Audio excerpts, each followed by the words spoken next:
Restauration d'un fauteuil qui m'est arrivé en pièces détachées dans une boîte, mais en très bon état. Le goujon étant de piètre qualité, donc j'ai décidé de faire des mortaises pour pouvoir, pour que ça tienne beaucoup mieux.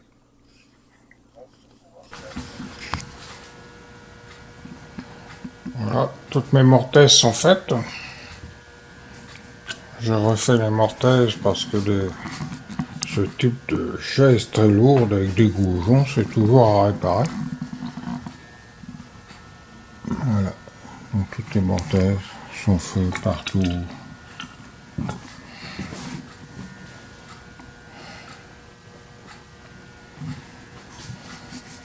Et là, je vais y mettre des photons. Donc je suis en train de faire des photons.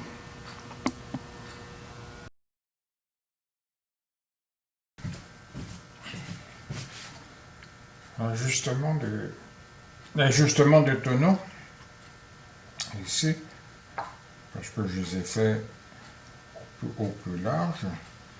Puis maintenant, je les règle suivant les trucs en épaisseur et tout, parce que depuis que je les ai fait, le bois a rétréci un peu.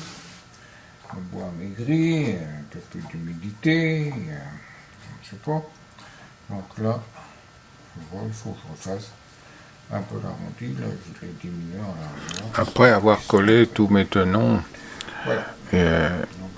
Il faut faire le sablage de l'ensemble. J'ai décidé donc de sabler plutôt que de restaurer. Comme je fais habituellement, préserver la finition d'origine. Donc là, je repars à zéro parce que c'était vraiment dans un triste état. Voilà, donc je recolle l'ensemble une fois tout a été sablé, poncé, nettoyé. Et on va passer maintenant à la stade de la finition. Il y a un trou dans mes prises de vue, je m'en excuse.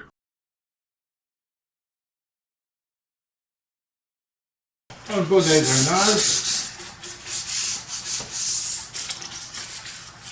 Une fois que j'ai passé l'huile sur les vaisselle, là, on est en plein été, puis très humide. Ouais, ça fait 4 jours que j'attends que ça sèche. Là, on voit l'engrenage qui est blanc, donc c'est un peu sec, mais parce qu'il est sablé, c'est correct. Donc je vais égrener tout ça. Donc c'est un engrenage et un sablage léger. On ne va pas au bois, on peut simplement enlever la pluche de nez sur le bois. C'est relever le corps ou enlever l'accumulation de trop de vernis ou d'huile. Voilà. Alors, on a une surface qui est douce. Je prends le double zéro de la laine d'acier double zéro pour faire les pattes. Les pattes, là, ça va mieux qu'un papier sablé. Ouais, c'est bien. Là, je mon huile dans un pot que je mets à l'intérieur avec un pinceau comme ça. Pas beaucoup, juste ce qu'il faut. Ensuite, dans mon chiffon, je pratique une compression, comme pour un tampon. Je vais jusqu'à quand ça sort un peu humide, c'est donc que ça suinte un peu. À ce moment-là, je viens l'appliquer. Donc c'est sûr que la première couche, on en met beaucoup d'huile pour nourrir le bois, puis ensuite on vient le lustrer. Ouais.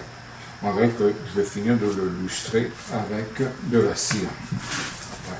Mais pour l'instant, je finis de remplir et d'égaliser ma surface huilée, comme si je faisais un tampon.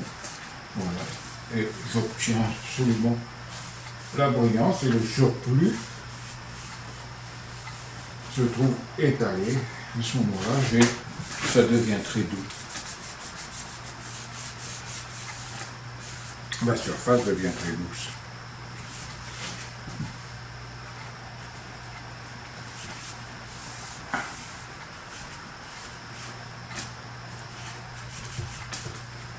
Mais les gants pour me protéger. Et les doigts. Parce que ça, l'huile me brûle un peu.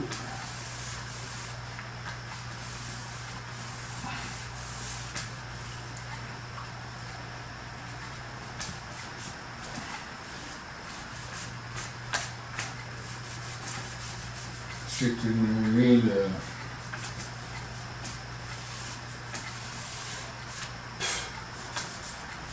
comme on l'évoque, pour le plan de travail. Pour le plan de travail, c'est une huile que je trouve très résistante. Elle est incolore.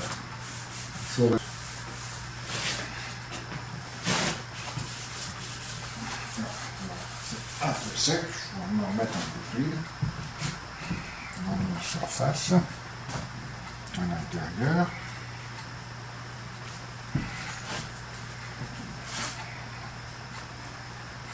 Voilà.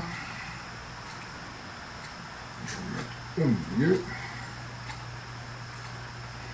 Ici.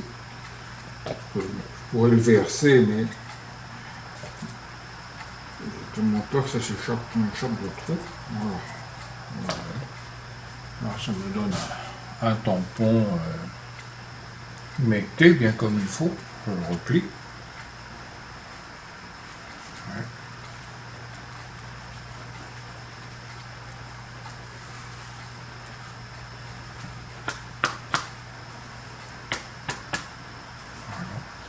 Voilà.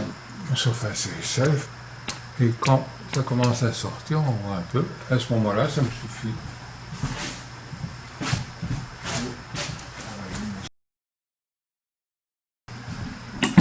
Là, on va voir la surface. Vous voyez ce que ça donne. Ça va s'atténuer un peu. Ici, ça va être embourré, donc ça, mais là, voilà.